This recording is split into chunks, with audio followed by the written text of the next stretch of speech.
JJ Watt on Twitter announced that he is retiring after the season. Christmas was his last home game with the Arizona Cardinals. Posted a very cute picture of him and his new baby and his wife. Great way to announce. Fantastic. Yeah. I wanted to talk about this for a few different reasons. One, I feel like my career is weirdly linked to JJ Watt's time in the NFL. His rookie year with the Texans was my first year at Grantland. It was my first year in sports media as a professional. His second year was 2012. It was the first year I really covered the NFL. And I remember in week 2 that season, they played Jacksonville. And back then, access to all 22 through NFL Game Pass was actually fantastic. It was a great service. It was very easy to use. And it was really the first time I had dug into the tape. And I was watching him in that game, and I was like, this guy is an alien?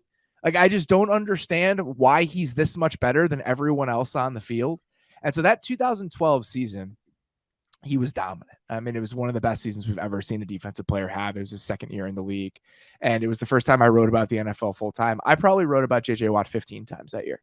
And it was really cool this morning when people saw the announcement, reached out to me and were like, I remember you writing about him all those times back in like 2012. And that's true. It was 10 years ago. And that a year later in the summer of after the 2013 season, in 2014, that summer, I went to Houston and spent some time with him and, wrote a pretty big story about where he was at and, some of the goals that he had and where he was in the league and what kind of contributed to his brilliance and all of that.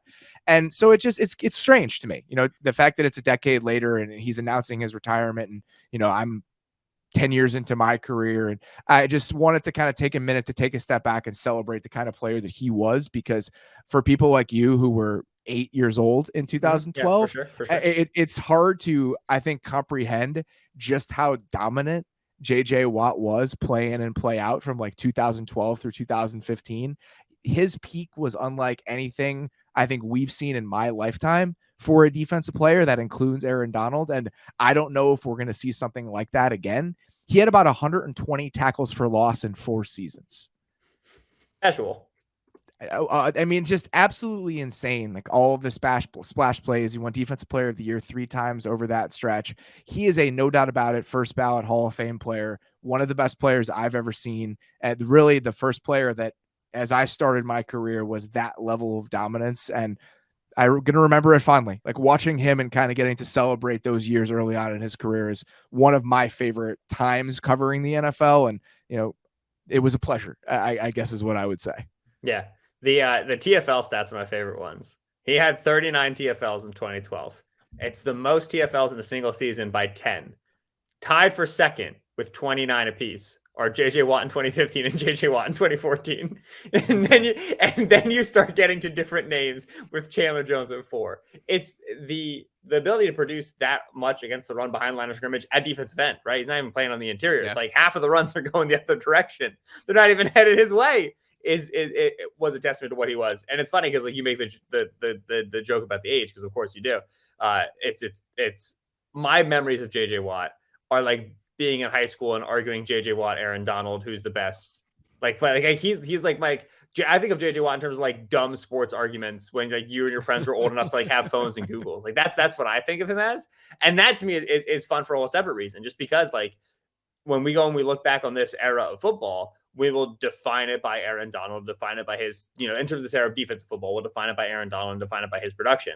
But this is the earliest era of football that like I have that like, like working mature memory of. And I'll remember that there's a way in which this era is not defined by Donald. There's a way that Watt stays healthy in 2016, healthy in 2017, and it's defined by Watt. And that like, that's going to be a fun what if for a long time. But even though we got the injuries and, the end of the career didn't have the same production as the early career did, that 5-year stretch, 4-year stretch, whatever it was, man, it won't be matched. It'll never be matched. That much production for a player on the defensive line. The production is what sets it apart, right? I think I said this today. If you wanted to compare the overall play-to-play impact that him and Donald have, it's probably on the same level. But the splash plays are what makes it different. The TFL stats are inconceivable that they're so huge, but it's also the passes deflected. The amount of batted passes he had over that 4-year stretch. I mean, he was up there with like defensive backs and linebackers, for stretches of that time, and how many balls he was getting his hands on. It was absolutely insane. And, there are a couple moments that stick with me. The game that he had against the Bills in 2014, that's the one that is the craziest in my mind. He didn't have a sack, and he absolutely wrecked the game. He had 15 pressures in that game. He had 9 quarterback hits, and he returned an interception for a touchdown. They won the game 23-17. Like, he took over the game, and he did not have a sack.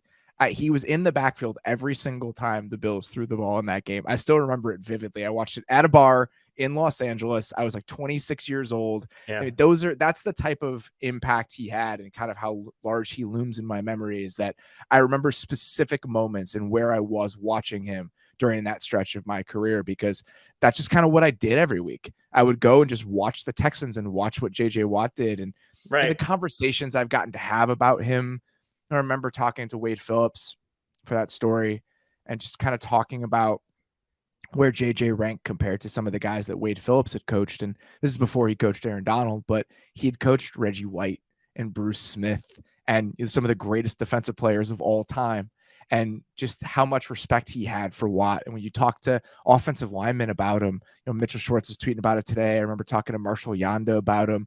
He was just his own challenge. How many different ways he could win and how many rules he would break, and just how difficult he was to account for in every aspect of the game. He was a one-of-one player, and that's how I'll remember him. And it's kind of crazy that this is the end for him, but all the best to him. And the last thing is, he said a couple things to me in that story that really kind of, I remember still, like him saying them to me in the moment. We were in like a little conference room in the Texans Stadium in Houston, and we were talking about just everything he was putting in and how little personal time he had. And, he was living like Rocky in Siberia. Yeah, this is when he was like going to the cabin in the off season, right? And well, just, like, he was living with his buddy. Yeah, he was living with his buddy in his buddy's apartment. And it was like a little apartment complex in suburban Milwaukee. I went there. I went to the apartment and I saw it. It was just like a little spot that you'd live in with your 20 something friends. And he was JJ Watt. It was just very strange. And I was like, you really think you got to live like this? You got to do this every single day? And he said, somebody's got to be the best ever at something. And as I see it right now, I wonder why it can't be me. I wonder why I can't be the best in the world at this for the very short time that I get to do it. And I'll play for 10 or 12 years. And then when that's over, I'll get to sit on my porch with my buddies and get to have a beer and say, man, that was pretty cool. And he's 33 years old. He's got his whole life ahead of him, and he gets to look back at this past decade and say, man, that was pretty cool. I won 3 Defensive Player of the Year awards. I was one of the greatest players in NFL history. And now I'm a fairly young man with my health intact, a legacy intact. He's still playing pretty well.